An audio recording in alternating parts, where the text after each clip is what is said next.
माझ्या महाराष्ट्रातील बांधवांनो, भगिनींनो आणि मातांनो, नमस्कार. जय महाराष्ट्र.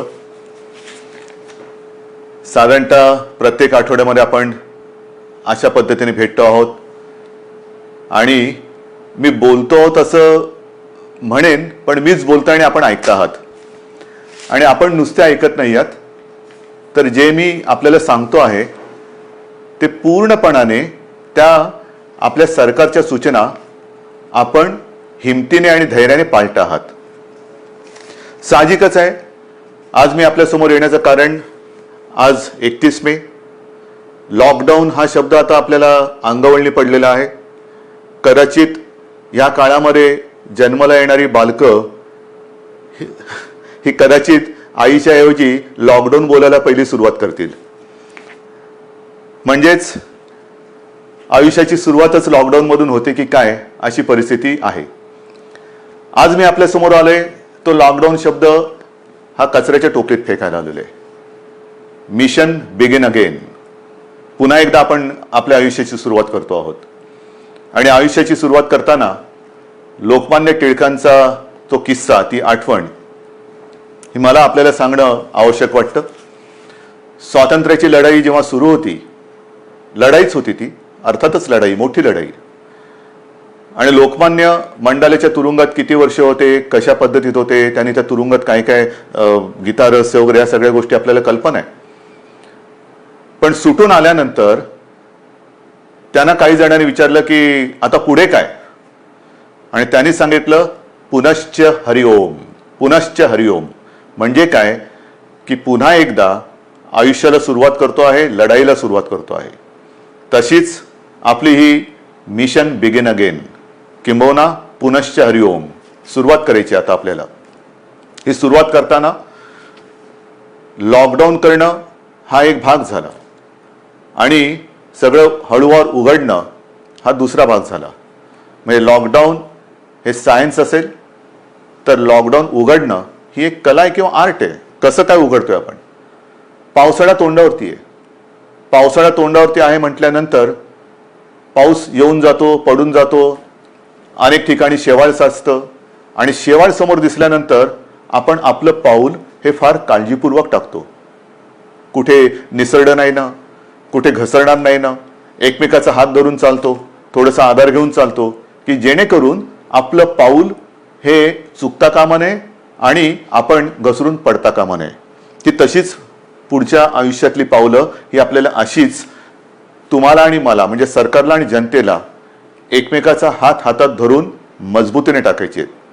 प्रत्येक पाऊल टाकताना कुठेही शेवाळावरती पाऊल नाही टाकत, केळीच्या सालावर पाऊल नाही टाकत. म्हणजे घाईघाई करून सटकून पडत तर नाही ना, पडणार तर नाही ना, या खबरदारीने आपल्याला पुढची वाटचाल करावी लागणार आहे. पावसाळ्याची सुरुवात म्हटल्यानंतर मी गेल्या आठवड्यामध्ये संपूर्ण आपल्या यंत्रणेची एक बैठक घेतली. त्याच्यामध्ये महसूल यंत्रणा, पोलीस यंत्रणा, आर्मी, नेव्ही, एअरफोर्स या सगळ्यांचे अधिकारी होते. आणि पाऊस म्हटल्यानंतर तुम्हाला कल्पना आहे, यावेळेचा पाऊस, त्याचा अंदाज हा सर्वत्र समाधानकारक किंवा सरासरी अथवा सरासरीपेक्षा थोडासा 19-20 असं सगळीकडे पडेल. म्हणजे एकूण समाधानकारक पाऊस पडेल असा अंदाज आहे. हा अंदाज आहे म्हटल्यानंतरही अनेकदा असं होतं की अचानक कुठेतरी ढगफुटी होते, पूर येतो.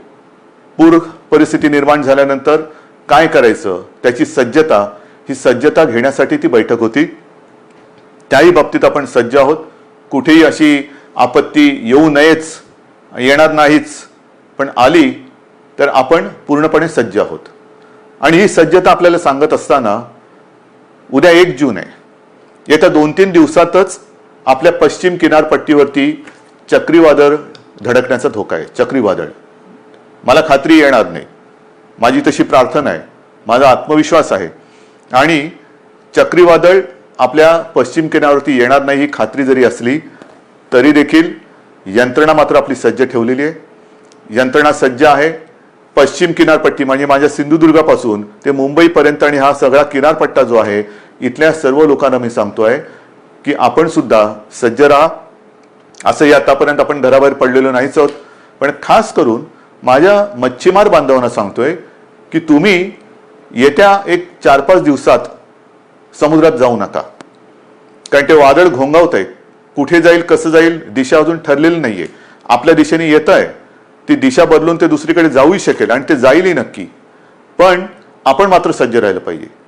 आणि ही खात्री बाळगल्यानंतर, खात्री एक सज्जता आपली घेतल्यानंतर, दाखवल्यानंतर पुनश्च हरिओम म्हणजे काय, कारण केंद्र सरकारने त्यांची सूचनावली दिलेली आहे, काय काय करायचं काय करायचं नाही आणि कुठे कुठे कसं कसं काय काय आहे.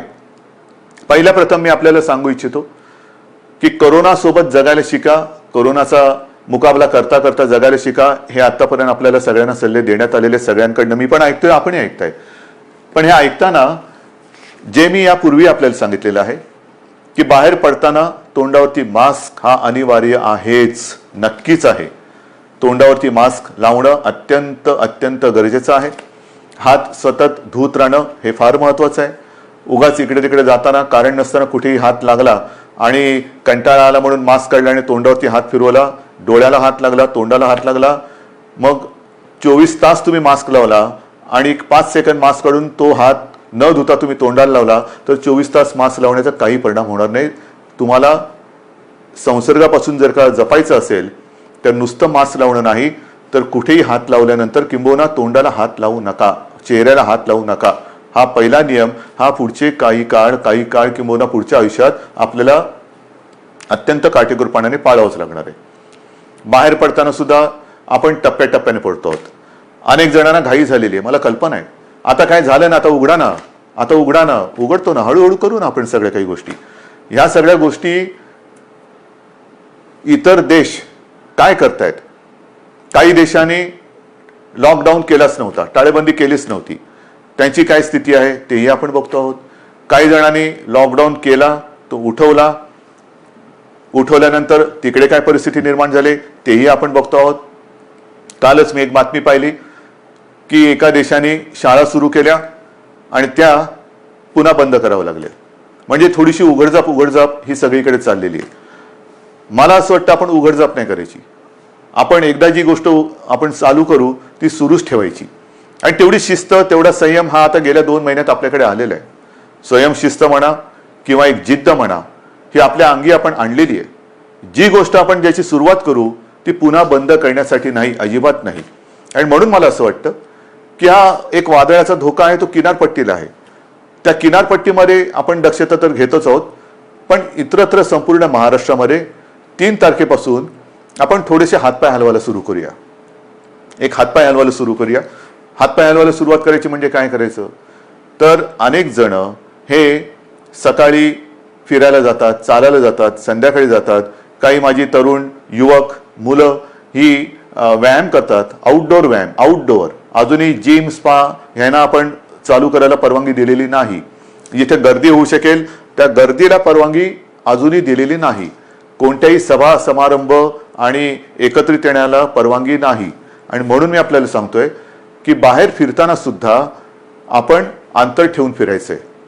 एकमेकापासून जेवढं अंतर ठेवू ते अंतरच आपल्याला या कोरोनापासून अंतर ठेवायला मदत करणार आहे. त्याच्यामुळे बाहेर पडल्यानंतर अनेक दिवसानंतर आपले आप्तेष्ट भेटतील, मित्रमंडळी भेटलीच पाहिजेत. नाही भेटून चालणार कसं, भेटलीच पाहिजेत. पण भेटल्यानंतर एका अंतरावरनं आपण त्याच्याशी हाय हॅलो करा, नमस्कार वगैरे करा. जास्त गप्पा टप्पामध्ये एकत्रित येऊन रंगून जाऊ नका, दंगून जाऊ नका, कारण अजूनही ती वेळ आलेली नाही. ही आता पहिल्यांदा आपण एक ट्रायल घेतो आहोत. 3 तारखेपासून याची सुरुवात करतो आहोत. 5 तारखेपासून आपण असा एक निर्णय घेतोय की आजपर्यंत सगळे व्यवहार आपले ठप्प होते, सगळी दुकानं आपली हे आपण बंद ठेवली होती. आता आपण काय करतोय, शहरं जी आहेत, लहान मोठी शहरं आहेत, तिकडे रस्त्याच्या दुतर्फा असलेली जी दुकानं आहेत, म्हणजे याही बाजूला दुकान आहेत, याही बाजूला दुकान आहेत, आपण 5 तारखेपासून सुरुवातीला एका बाजूची दुकानं उघडायची, मग ती एकदा झाल्यानंतर ह्या बाजूची, असं अल्टरनेट एक करत अंदाज घेणार की कशा पद्धतीने आपण सुद्धा ही सवय अंगी बांधवून कसं काम करत आहात. गर्दी अजिबात करायची नाही, कारण यापूर्वी सुद्धा आपण थोडे प्रयोग केले. ही जी झुंबड उडाली, नाईलाजाने आपल्याला ते बंद करावं लागलं. यापुढे ह्या गोष्टी होता कामा नयेत. ह्या गोष्टी टाळूनच आपण जे सुरू करू ते सतत आणि कायमचं सुरूच ठेवू. एक वेगळा आदर्श महाराष्ट्रापासून देशाने आणि जगाला घेतला पाहिजे की बघा महाराष्ट्र किती शिस्तबद्ध आहे. किती शिस्तबद्ध आहे. याने एकदा सुरू केलं, कदाचित इतरत्र ते बंद झालं असेल, पण महाराष्ट्राने नाही बंद होऊ दिलं. एवढा विश्वास माझा तुमच्यावरती आहे. तर एक 5 तारखेपासून दुकान आपण चालू करू आणि नंतर पुढचा जो रविवार आहे आपलं सोमवार आहे तो 8 तारीख आहे. या 8 तारखेपासून आपण आपले कार्यालय सुरू करतो आहोत. कार्यालय सुरू करतो. तुम्हाला मी मंत्रालयाचं उदाहरण दिलं. सुरुवातीला मंत्रालय सगळं बंद करत असताना 50%, 25%, 5%, मध्ये एक काळ तर असा आला की 100% बंद करावं लागलं. मग हळूहळू पुन्हा 5%वर आणलं. आता आपण आपली ऑफिसेस जे आहेत त्या ऑफिसेसमध्ये आपल्या कर्मचाऱ्यांची संख्या ही साधारणतः 10% उपस्थितीवरून सुरू करू. एक 10% उपस्थितीने सुरू करू. त्याला काय आपल्याला अनुभव येतोय? केसेस वाढतायत का? कारण आत्ता आपण या काळामध्ये जे सुरू करतो आहोत तो खास करून आपला, मी मागेही आपल्याला सांगितलं होतं, कुठेतरी ज्याला आपण पीक म्हणतो म्हणजे सर्वोच्च बिंदू, त्याच्या एकतर जवळ जातो आहोत किंवा त्याच्यावरती आलेलो आहोत. ज्या केसेस वाढतायत, ज्या पद्धतीने त्या वाढलेल्या आहेत त्या बघितल्यानंतर आपण या पीकच्या जवळ किंवा त्या पीकवरती आहोत, म्हणजे त्या टिपेला पोहोचतो आहोत आपण किंवा पोहोचलेलो आहोत.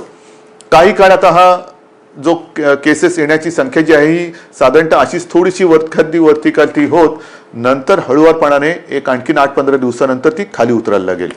ही खाली उतरेल केव्हा उतरेल? जर आपण ही सगळी बंधनं पाळली तर. पुन्हा एकदा मी आपल्याला सांगतो की बाहेर पडताना आवश्यक ज्यांना नाही त्यांनी घराबाहेर पडू नका. विशेषतः जे आपले ज्येष्ठ नागरिक आहेत आणि ज्यांना खास करून मधुमेह, रक्तदाब, इतर काही व्याधी किंवा दुर्दैवाने आजार किंवा काही विकार असतील त्यांनी घराबाहेर पडू नये. कारण हा जो विषाणू आहे तो या पद्धतीच्या ह्या वयोगटाच्या आणि या वर्गातल्या नागरिकांवरती फार घातक परिणाम करतोय. ज्या ज्या काही गोष्टी आपण बघतो आहोत गंभीर गंभीर गंभीर म्हणतोय त्याच्यामध्ये ह्या वर्गातली लोक म्हणजे ज्याला हाय रिस्क ग्रुप ज्याला म्हणतो आपण त्या वर्गातली लोक किंवा नागरिक हे त्याला जास्त त्याचा प्रादुर्भाव हा अतिशय गंभीरतेने होतोय, घातक ठरतोय तो. म्हणून साधारणतः 55 ते 60च्या वरच्या नागरिकांनी आणि ज्यांना या काही विकार किंवा काही आजार आहेत त्यांनी घराबाहेर पडता कामा नये. हे जरी घरात राहिले तरी मग प्रश्न येतो जे घराबाहेर पडणार आहेत साधारणतः मध्यमवयीन किंवा युवा, त्यांनी घराबाहेर पडल्यानंतर घरात गेल्यानंतर आपल्याला ज्येष्ठ आपले माता पिता आहेत, आई वडील आहेत, आजी आजोबा असतील, आणखीन कोणी ज्येष्ठ आपले नातेवाईक असतील, त्यांना आपल्याकडनं अनावधानाने सुद्धा हा संसर्ग होऊ द्यायचा नाहीये. त्यानंतर ते घरात राहणार आहेत, आपण घराबाहेर जाणार, फिरणार आणि व्हायरस घेऊन घरात येणार. तर कृपा करून आपल्याकडनं अनावधानाने सुद्धा हा संसर्ग आपल्या वडीलधाऱ्यांना होणार नाही याची काळजी घ्या. घरात आल्याबरोबर आपले कपडे म्हणा किंवा आपण स्वच्छ हातपाय धुवून आंघोळ करून आणि एक अंतर ठेवून त्यांच्यासोबत राहिलं पाहिजे. कोणालाही कुठलंही लक्षण आढळलं, कारण याची लक्षणं सुद्धा मी आपल्याला सांगितलेले आहेत. सर्दी खोकला, कारण आता पावसाळा आलेला आहे, पावसाळा आला, सर्दी खोकला, ताप, थोडंसं थकवा, तोंडाची चव जाणं, नाकाचा वास जाणं, ही जी काही अशी लक्षणं आहेत ही लक्षणं आढळली तर ताबडतोब आपल्या डॉक्टरना किंवा दवाखान्यात तिकडे तुम्ही जायला पाहिजे. लक्षणं वेळेत ओळखून जर आपण उपचार सुरू केले तर बरे होणाऱ्यांची संख्या सुद्धा खूप आहे, मोठी आहे संख्या. म्हणजे ती संख्या जर का मी तुम्हाला सांगितली तर एक दिलासादायक नक्कीच ती संख्या आहे. आत्तापर्यंत आज महाराष्ट्रामध्ये केसेस किती आहेत? महाराष्ट्राचा विचार केला तर साधारणतः 65,000 केसेस आहेत. 65,000 केसेस. पण या 65,000 केसेस कशा आहेत? ह्या आपला पहिला रुग्ण सुद्धा याच्यात धरला जातोय. म्हणजे हे गेल्या वेळेला मी आपल्याला सांगितलं होतं की सुरुवातीला ज्याच्यामुळे कळलं की कोरोना आपल्या शहरामध्ये किंवा आपल्या राज्यामध्ये आलेला आहे तो रुग्ण आज बरा होऊन घरी पण गेला, कधीच गेला, पण तरी सुद्धा तो पहिला रुग्ण ह्या 65,000 धरला जातोय. हे चूक आहे, ही चूक आहे. आणि तसं जर बघितलं तर आत्तापर्यंत 65,000मधून 28,000च्या आसपास हे रुग्ण बरे होऊन, खडखडीत बरे होऊन घरी सुद्धा गेलेले आहेत. 28,000च्या आसपास. काही दुर्दैवाने जे काय मृत्यू घडले तोही आकडा आहे. पण ह्या आता जे आपल्याकडे रुग्ण ज्यांना म्हणतो म्हणजे ऍक्टिव्ह केसेस जे पॉझिटिव्ह आहेत त्याच्यामध्ये आजचा आकडा आहे साधारणतः 34,000 आहे. या 34,000मध्ये साधारणतः 24,000 रुग्ण हे असे आहेत की त्यांना कोणतीही लक्षणं नाही, त्यांना कोणत्याही औषधोपचाराची आज गरज नाही, ते आपल्या क्वारंटाईनमध्ये आहेत, काही पॉझिटिव्ह असल्यामुळे आयसोलेशनमध्ये आहेत. पण या 24,000मध्ये सुद्धा साधारणतः मध्यम ते थोडी तीव्र अशा लक्षणाचे आपल्याकडे साधारणतः 9,500 आहेत. म्हणजे महाराष्ट्राची परिस्थिती हाताबाहेर गेली. मुंबईमध्ये सगळी वातात लागलेली आहे. लष्कराला बोलवा, राष्ट्रपती राजवट लावा. त्यांना म्हणे हे आकडे बघा, हे आकडे बघा ना, हे आकडे बोलके आहेत.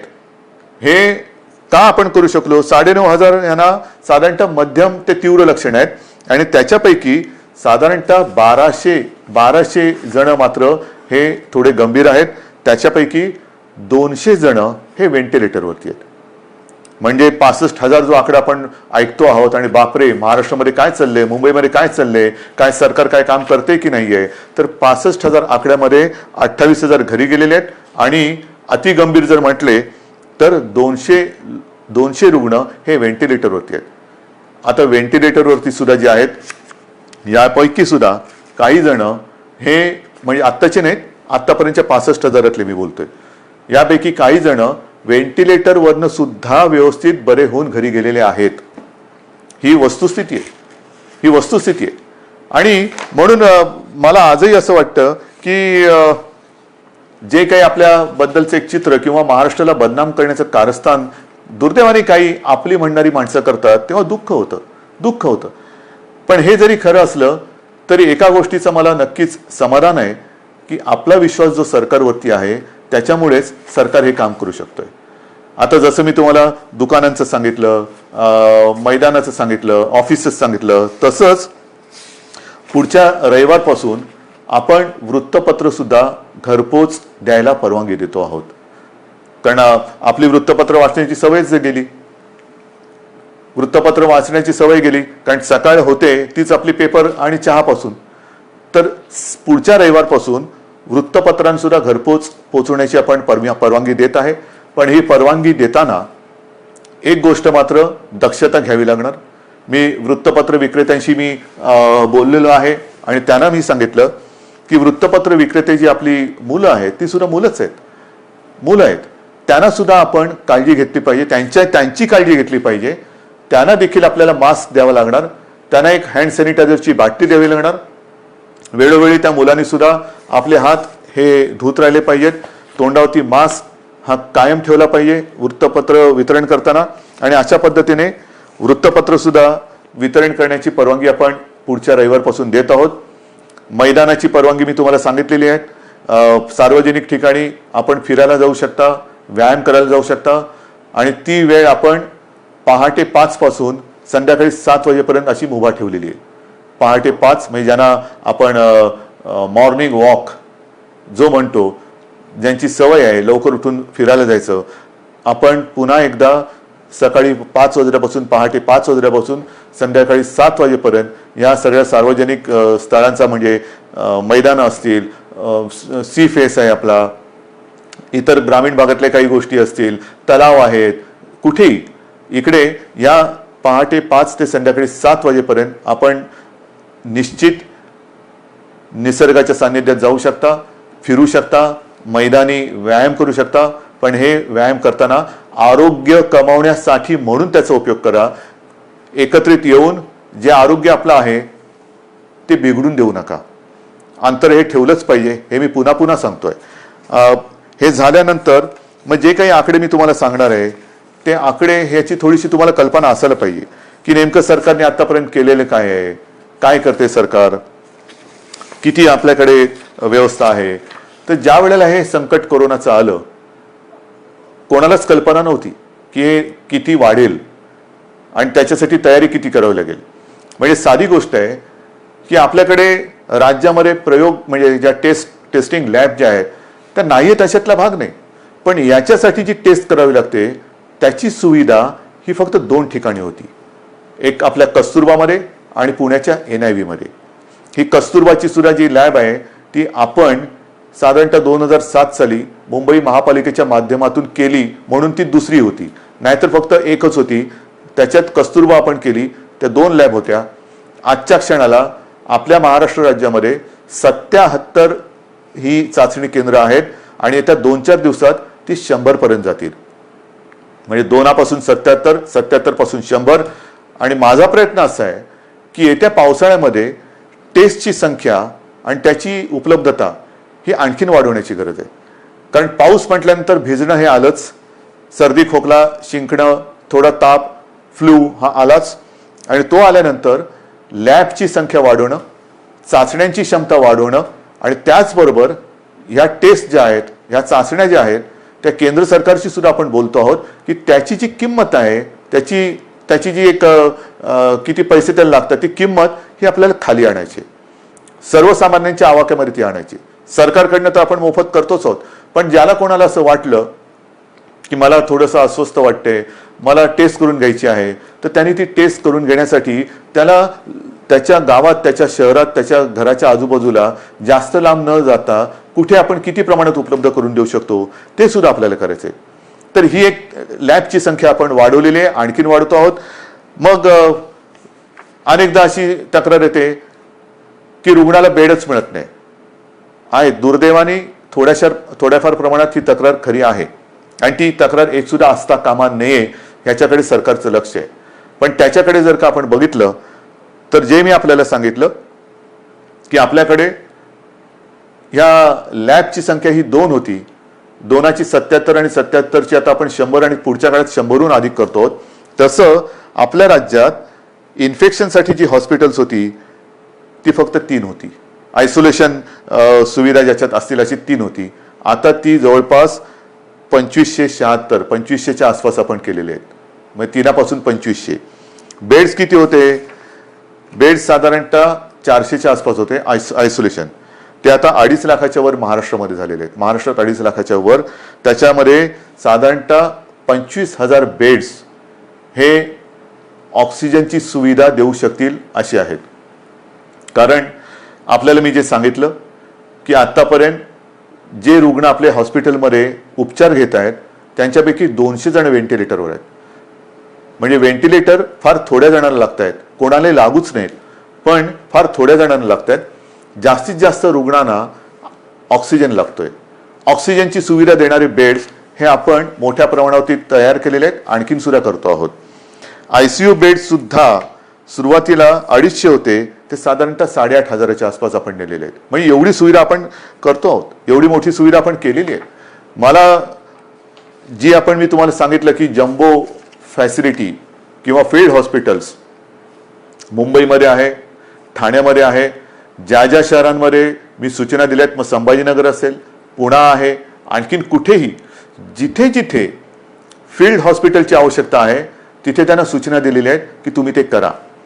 म्हणजे एकेका ठिकाणी आपण 1,000, 2,000च्या बेडची सुविधा करतोय. गोरेगावला तर साधारणतः 3,000 बेडची सुविधा करतोय. इतर देशांनी, इतर राज्यांनी अशी सुविधा किती जणांनी उपलब्ध केली असेल, किती जणांनी संख्या वाढवली असेल हे आता सगळीकडे स्पष्ट झालेलं असेलच. पण महाराष्ट्राने मात्र गेले 2 महिने उपचाराकडे लक्ष दिलेलं आहे, सुविधांकडे लक्ष दिलेलं आहे. आपण आपला टास्क फोर्स निर्माण केलेला आहे आणि हा टास्क फोर्स अक्षरशः अहोरात्र मेहनत करून, अविश्रांत मेहनत करून साधारणतः गाईडलाईन देतोय. आपलं मोठं जे आव्हान आहे की एकतर हा संसर्ग रोखणं, त्याची तीव्रता कमी करणं आणि मृत्यूदर हा कमीत कमी किंवा 0वरती आणणं. मृत्यूदर हा अजूनही मला खाली आणायचा आहे. आणि तो खाली केव्हा येईल? कारण आजही काही ठिकाणी असं लक्षात येतंय की जो कोणी रुग्ण आहे तो अगदी शेवटच्या टप्प्यामध्ये हॉस्पिटलमध्ये दाखल होतोय, अगदी शेवटच्या टप्प्यात. म्हणजे मी मागे आपल्याला कदाचित सांगितलं असेल की माझाच एक चांगला कार्यकर्ता, अत्यंत चांगला निष्ठावान कार्यकर्ता शेवटच्या टप्प्यात हा हॉस्पिटलमध्ये गेला, स्वतःहून गेला आणि तपासणी करतानाच तो कोसळला. काहीच करू शकले नाही डॉक्टर. म्हणजे त्याची कदाचित चाचणी पण करता आली नसेल. हे अंगावरती दुखणं काढू नका. अंगावरती दुखणं काढल्यानंतर मग मात्र त्याला उपचार नाही आहेत. अनेक जण जे वाचून घरी गेलेले आहेत ते वेळेमध्ये आपल्याकडे आलेले आहेत. अगदी दुर्दैवाने काही व्हेंटिलेटरवरती जाऊन सुद्धा सुदैवाने खणखणीत खडखडीत बरे होऊन घरी गेलेले आहेत. वेळेत आले तर उपचार होतात. आता मी मागे सारखं मागे बोलतो, कारण या काही दिवसात एवढ्या जणांशी मी बोलतोय की नेमकं तुमच्याशी बोललो का इतराशी कोणाशी बोललो हे लक्षात येत नाही. तर त्यावेळेला मी सांगितलं होतं की जर का मृत्यूदर खाली आणायचा असेल, आणि तो येतोय, नक्कीच येतोय, आलेला आहे, तर डॉक्टर आपल्याकडे सज्ज आहेत. पण डॉक्टरना 2 गोष्टी वेळेत मिळाल्या पाहिजेत. एक म्हणजे औषधं, ती औषधं आपण त्यांना देतो, आणि सगळ्यात महत्त्वाचा भाग म्हणजे पेशंट सुद्धा वेळेमध्ये जर का डॉक्टरांच्या हातात आला तर डॉक्टर, तुम्हाला कल्पना नाही, अक्षरशः एखाद्या योद्ध्याला साजेल असा पराक्रम करतायत. कोणत्याही टोकाला जाऊन त्याला वाचवण्याची शर्थ करतायत, आणि त्याला मी तर म्हणेन यश सुद्धा येते. आता ही आरोग्यविषयक तुम्हाला माहिती दिल्यानंतर साधारणतः एक महत्त्वाचा मुद्दा होता, तो म्हणजे इतर राज्यातले मजूर.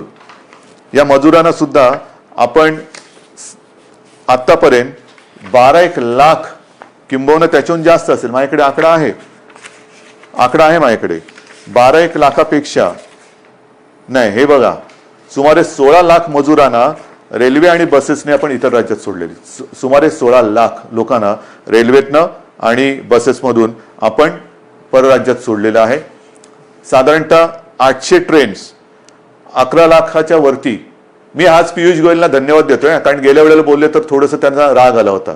पण पियुषजी, आज मी तुम्हाला धन्यवाद देतोय, मुद्दामून धन्यवाद देतोय, कारण आपण त्यावेळेला ते मनावर घेतलं आणि खरंच तुम्ही ट्रेन्स उपलब्ध करून दिल्या. त्याच्यामुळे साधारणतः 11 लाखाच्या वरती, 11.5 लाखाच्या आसपास मजुरांना आपण त्यांच्या गावात, त्यांच्या राज्यात जाऊ दिले. एसटीने आपल्याला साधारणतः 42,000पेक्षा 42,500 एसटी बसेसद्वारे आपण 5.25 लाख मजुरांना राज्याच्या सीमेपर्यंत सोडलेले आहे.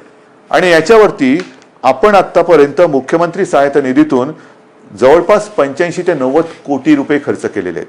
85 ते 90 कोटी रुपये. साधारणतः 22 पेक्षा जास्त फ्लाईट्सद्वारे 3,000पेक्षा जास्त नागरिक आपण महाराष्ट्रात आणलेले आहेत. 7 जूनपर्यंत आणखीन काही फ्लाईट्स येत आहेत. तर अशी ही सुरुवात होते. शिवभोजन थाळी सुद्धा ही आजपर्यंत आपण 838 केंद्र राज्यात कार्यरत केलेली आहेत.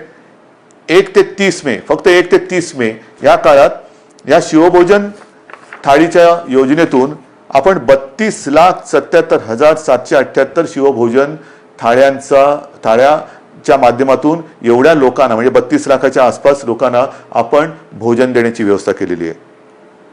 मुख्यमंत्री सहायता निधीत आतापर्यंत 352 कोटी रुपये आपण संपूर्ण आले. त्याच्यापैकी 111 कोटीपेक्षा जास्त हे कोविडसाठी आपण खर्च केलेला आहे. आणि या सगळ्या गोष्टी चालू आहेत. उद्योगधंदे सुरू होत आहेत. 7.5 लाखापेक्षा जास्त मजूर हे कामावरती आलेले आहेत. उद्योगाने तर आपण परवानगी दिलेली आहे. आणखीनही उद्योग आपण सुरू करतो आहोत. आता हे सगळं सुरू करत असताना जसा पावसाळा सुरू होतो आहे तसंच आपलं शैक्षणिक वर्ष सुरू होत आहे. शाळा कशा सुरू करायच्या, कॉलेजेस कशी सुरू करायची, विशेषतः विद्यापीठांच्या परीक्षांचं काय करायचं, अंतिम वर्षाची परीक्षा घ्यायची नाही घ्यायची, कधी घ्यायची, सगळ्याचा विचार सुरू आहे. पहिल्यांदा कॉलेजच्या विद्यापीठाच्या अंतिम वर्षाच्या परीक्षेबद्दल मी बोलतो. काल सुद्धा मी त्याच्याबद्दल कुलगुरूंची एक बैठक घेतली. विभागवार सगळ्या कुलगुरूंची मतं मी आजमावून घेतली. सगळ्यांचं मत एक आहे, परीक्षा घ्यायची असेल तर तातडीने परीक्षा घेण्यासारखी आजची परिस्थिती नाहीये. कारण ते कुलगुरू जरी असले, मी मुख्यमंत्री जरी असलो, तरी आमच्यातला पालक हा आजही जिवंत आहे. अनेक पालकांची एक चिंता आहे की कोविड सगळीकडे, कारण थोडाफार आता आपल्या राज्यामध्ये सुद्धा तो हळूवार पसरलेला आहे. आटोक्यात तर नक्की आणू आपण, पण तो पसरत असताना आमच्या मुलांना आम्ही परीक्षेला पाठवावं का? काही लाख विद्यार्थी हे परीक्षेसाठी एकत्र येणार, किती अंतर ठेवणार, पेपर कसे वाटणार, पेपर तपासणार कसे, मग काय करायचं? म्हणून आपण एक सगळ्यांनी मिळून एक असा तोडगा काढलेला आहे की अंतिम वर्षाच्या ज्या परीक्षा आहेत त्या परीक्षा घेण्यापूर्वी एक असा मुद्दा आला, आणि मला असं वाटतं तो बरोबर आहे. आपण एक निर्णय असा घेतलेला आहे की साधारणतः जेवढे सेमिस्टर झालेले आहेत त्यांची सरासरी काढून त्या विद्यार्थ्यांना मार्क्स द्यायचे आणि त्या विद्यार्थ्यांना तसं पास करायचं. कारण साधारणतः गेले किती सेमिस्टर झाले असतील, किती वर्षाचे झालेत, ते एक सरासरी काढली तर आपण त्या सरासरीचा विचार करू शकतो आणि ते ॲग्रिगेट करून त्यांना पास करायचं, की जेणेकरून त्यांचं आयुष्य थांबणार नाही. परीक्षा कधी घेणार? जूनमध्ये घेऊ शकतोय? नाही. जुलैमध्ये घेता येईल? सांगता येत नाही. ऑगस्टमध्ये येईल? कल्पना नाही. मग कधी घेणार आपण परीक्षा? मग तोपर्यंत विद्यार्थ्यांनी करायचं काय? नुसतं ताटकळून राहायचं, लोंबकळत राहायचं? अजिबात नाही. शिक्षणाचा खेळखंडोबा हा होऊ द्यायचा नाही. ज्या मुलांनी अंतिम परीक्षेपर्यंत आपला अभ्यासक्रम पूर्ण केलेला आहे, केवळ आता परीक्षा घेऊ शकत नाही म्हणून त्या कॉलेजच्या उंबरठ्यावरती त्यांनी जर का त्यांना अडून ठेवलं तर तो उंबरठा पार करून ते आपल्या जगामध्ये प्रवेश कधी करणार, ते पाऊल कधी टाकणार? म्हणून आपण असं ठरवलेलं आहे की या विद्यार्थ्यांना जेवढी सेमिस्टर झालेत त्याची सरासरी करून मार्क्स देऊन पास करायचं. आणि पास केल्यानंतर जर का कोणाला असं वाटत असेल की ठीक आहे रे, पण मला अजूनही मी मार्क्स मिळवू शकत होतो, जर परीक्षा झाली असती ना तर मी आणखीन चांगले मार्क्स मिळवू शकलो असतो, ठीक आहे, तुम्हालाही आपण संधी देतो. साधारणतः एक अंदाज घेऊन ऑक्टोबर असेल, नोव्हेंबर असेल किंवा सप्टेंबर असेल, आपण बघूया. पण ज्यांना जर का वाटत असेल की मी परीक्षा पण मला द्यायची होती कारण मी अधिक मार्क कमवू शकत होतो, तर आपण त्यावेळेला परीक्षा घेऊन ज्यांना परीक्षेला बसून अधिक मार्क्स मिळवण्याची जर का त्यांची इच्छा असेल तर त्यांच्यासाठी सुद्धा परीक्षा घेण्याची आपण एक तयारी ठेवतो आहोत. तूर्त त्यांना आपण पुन्हा एकदा सांगतो, जेवढे सेमिस्टर झालेत ते ॲग्रिगेट करून त्यांना मार्क देऊन आपण त्यांना त्यांच्या आयुष्यामध्ये पाऊल टाकायला आपण संधी देत आहोत. ज्यांना परीक्षा द्यायची असेल त्यांच्यासाठी जेव्हा आपण घेऊ शकतो परीक्षा त्यावेळेला परीक्षेची सुद्धा सोय करतो आहोत. म्हणजे त्यांना एकदा या टेन्शनमधून आपण मोकळं करतो आहोत. मग आता राहिला प्रश्न, अंतिम परीक्षा तुम्ही निर्णय दिलात, पहिलं वर्ष सुरू कसं करणार? पहिलं वर्ष सुरू करणार, पहिली कशी सुरू करणार? विद्यापीठ झालं, शाळेतल्या पहिलीची सुरुवात कशी करणार? कारण शैक्षणिक वर्ष सुरू होतंय. आज सुद्धा जसं कॉलेजच्या विद्यार्थ्यांचा जसा प्रश्न आहे, शाळेच्या विद्यार्थ्यांचा प्रश्न आहे. शाळा आपण सुरू करायच्या का? काही ठिकाणी तर शाळा आपल्याला नाईलाज म्हणून क्वारंटाईनसाठी वापरावं लागल्यात. त्या करता येतील, त्या सगळे ते क्वारंटाईन मधली व्यवस्था दुसरीकडे करून निर्जंतुकीकरण करून पुन्हा एकदा शाळा सुरू करू शकतो आपण. पण या जर का शाळा सुरू केल्या तर मी सुरुवातीला जे आपल्याला सांगितलं, काही देशांमध्ये सुरू केलेल्या शाळा ह्या बंद कराव्या लागल्या. मला आता काही बंद नाही करायचे. आणि त्याच्यासाठी जसं मी आता लॉकडाऊन शब्द बाजूला ठेवून मिशन बिगिन अगेन किंवा पुनश्च हरिओम म्हणतो आहे, तसं शाळा कधी सुरू होणार पेक्षा शिक्षण कसं सुरू करायचं. शाळा हे एक माध्यम आहे. शाळेत सगळे विद्यार्थी येतात, शिक्षक त्यांच्या समोर असतात. आज देखील ग्रामीण भागामध्ये आपल्याला ऑनलाईन शिक्षण याची सुविधा आपण देऊ शकत नाही आहोत. मग काही जणांनी आजच दुपारी मी मोठ्या शिक्षण तज्ज्ञांची एक बैठक घेतली. अनेक जणांनी हे सगळे पर्याय सांगितले की आमच्याकडे शाळा सुरू करू शकतो कारण ग्रामीण भागामध्ये आम्ही हे करू शकतो. काही जणांनी सांगितलं शाळेमध्ये सुद्धा एक दिवसाआड शाळा सुरू करायची का? काही जणांनी सांगितलं आम्ही ऑनलाईन शिक्षण तर आधी सुरू केलेलंच आहे. मी त्यांना असंच म्हटलं की शाळा सुरू करण्यापेक्षा शिक्षण सुरू करायचं आहे. जर आपल्याला ग्रीन झोनमध्ये किंवा जिथे प्रादुर्भाव नसेल, अत्यंत सुरक्षित सगळं अंतर वगैरे ठेवून ग्रामीण भागात शाळा सुरू करू शकत असू, तिकडे पूर्ण खबरदारी घेऊन आपण शाळा सुरू करू शकतो का? ही शक्यता मला काही दिवसात सांगा. शहरांमध्ये ऑनलाईन शिक्षण हे कसं सुरू करायचं त्याच्यावरती आपण विचार सुरू केलेला आहे. ऑनलाईनमध्ये मग काही मोबाईल कंपन्यांशी आपण बोलू की काही डेटा तुम्ही कसा देऊ शकता आम्हाला, टीव्हीद्वारे कसं आपण देऊ शकतो, रेडिओच्या माध्यमातून कसं करू शकतो, ई लर्निंग म्हणजे SD कार्ड देऊन आपण कसं सुरू करू शकतो, लॅपटॉप किंवा टॅब, ज्यांच्याकडे लॅपटॉप आहेत त्यांच्याकडे टॅब आहेत, ज्यांच्याकडे काही फोन आहेत त्याच्यात SD कार्ड टाकून ई लर्निंगद्वारे सुरू करू शकतो का? आठवड्यातून शाळेमध्ये किती दिवस येऊ शकतो? शाळेचं निर्जंतुकीकरण वगैरे ती जबाबदारी सरकारची, त्याच्यात तुम्ही काळजी करू नका. स्वच्छता राखणे ही जबाबदारी सरकारची. पण खरंच शहरांमध्ये आपण शाळा सुरू करू शकतो का? आणि सुरू करू शकत नसू तर ऑनलाईन पद्धतीने शिक्षण आपल्याला सुरू करायला पाहिजे. थोडक्यामध्ये जिथे जिथे ऑनलाईनने आपण सुरू करू शकतो तिथे ऑनलाईनने शिक्षण सुरू करू. जिथे आपण शाळा सुरू करू शकत असू तिकडे शाळेतनं शिक्षण सुरू करू. जिथे आपल्याला वाटत असेल की समजा आपल्याला SD कार्ड देऊन आणखीन काय करून शिक्षण सुरू करायचं असेल तर तेही करू शकतोय. येत्या काही दिवसात त्याच्यावरती आपण ठोस निर्णय घेऊ. शिक्षण सुरू झालंच पाहिजे. पण मला असं वाटतं की कोरोनाने आपल्याला नक्कीच काही काही गोष्टी शिकवलेल्या आहेत. कोरोनाने आपल्या स्वतःकडे बघायला हे नक्कीच शिकवलेलं आहे, स्वतःकडे पाहायला शिकवलं आहे, आपल्या कुटुंबाकडे पाहायला शिकवलेलं आहे, आपल्या मुलांकडे, मग शिक्षणाकडे, आरोग्याकडे. आजपर्यंत कदाचित आरोग्य असेल आणि शिक्षण असेल यांना तेवढं प्राधान्य दिलं गेलं नसेल कदाचित, पण मला असं वाटतं की पुढचं आयुष्य जगताना जर आपण जीवनावश्यक वस्तू आणि जीवनावश्यक काही गोष्टी ह्या अशा संकटाच्या काळातही बंद होऊ न देता चालू ठेवल्या, तसंच शिक्षण सुद्धा किती मोठं संकट आलं तरी देखील कसं सुरू ठेवता येईल त्याच्याकडे आता आपल्याला लक्ष देण्याची गरज आहे. आरोग्य सुविधा सुद्धा मोठ्या प्रमाणात वाढवण्याची गरज आहे. जसं आपण इकडे विशेषतः मुंबईपासून सुरुवात केली, आपण field hospitals, Bandra Kurla complex असेल, वरळीचे एक्झिबिशन ग्राउंड आहे, तिकडे मोठी फील्ड किंवा जम्बो फॅसिलिटी म्हणून हॉस्पिटल्स उभारली. मी असं ठरवलेलं आहे, आपल्या सरकारने असं ठरवलेलं आहे की येत्या काळात आरोग्याला प्राधान्य द्यायचं, शिक्षणाला प्राधान्य द्यायचं. शहरांमध्ये म्हणजे ग्रामीण भागामध्ये सुद्धा, ग्रामीण भागातली छोटी मोठी शहरं आहेत त्या शहरांमध्ये त्या त्या जिल्ह्यांच्या आवश्यकतेनुसार इन्फेक्शन हॉस्पिटल्स, जी इतर वेळेला तिकडे काही कार्यक्रम चालतील, जसं वरळीचं आपलं गोरेगावचं एक्झिबिशन ग्राउंड आहे, तिथे इतर काही कार्यक्रम चालतात. वरळीला डोम आहे, इतर वेळेला इतर काही कार्यक्रम चालतात. ते कार्यक्रम चालू ठेवायचे, पण हॉस्पिटलची सुविधा ही तिकडे सज्ज ठेवायची. जर गरज लागली तर तिथे 2 ते 3 दिवसात हॉस्पिटल उभारता आलं पाहिजे. उभारता म्हणजे सगळ्या सुविधा ज्या आहेत, म्हणजे बेड्स या सगळ्या पटपट मांडून हॉस्पिटल सुरू होईल. इतर वेळेला लग्न सराई असेल, प्रदर्शनं असतील, कृषीची प्रदर्शनं असतील, इतर काही कार्यक्रम असतील, सभा समारंभ असतील, त्याच्यासाठी ते वापरले जातील. पण आरोग्य सुविधा मात्र जेव्हा गरज लागेल तिथे कमीत कमी वेळेत त्या आपल्याला उपयोगात आणता येतील, अशा पद्धतीने राज्यभर आरोग्य सुविधा सुद्धा आपण निर्माण करणार आहोत. एकूणच जे मी आपल्याला सुरुवातीला बोललो होतो की आपण खबरदारी घ्या, आम्ही जबाबदारी घेतो. आता खबरदारी आणि जबाबदारी दोन्ही एकत्र करण्याची वेळ आलेली आहे. जबाबदारी सरकारने घेतलेली आहे, खबरदारी आपण घेतलेली आहात.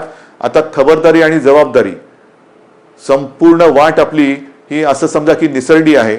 एकमेकाचा हात हातात धरून दोघांनाही कुठे धोका होणार नाही. म्हणजे सरकारला तसं नाही, सरकार तसं पडूच शकत नाही. तुम्ही सोबत असल्यानंतर तसं सरकार कोणी पाडू शकत नाही, मला सरकारची चिंता नाहीये. पण आयुष्यात कुठेही आपल्याला घाई गर्दीने आपलं पाऊल चुकता कामा नये, पाऊल घसरता कामा नये. याची खबरदारी घेऊन जे करू ते ठामपणाने करू आणि जे करू ते पुन्हा बंद कधी करणार नाही, या आत्मविश्वासाने एक एक पाऊल पुढे टाकत जाऊ. Mission begin again.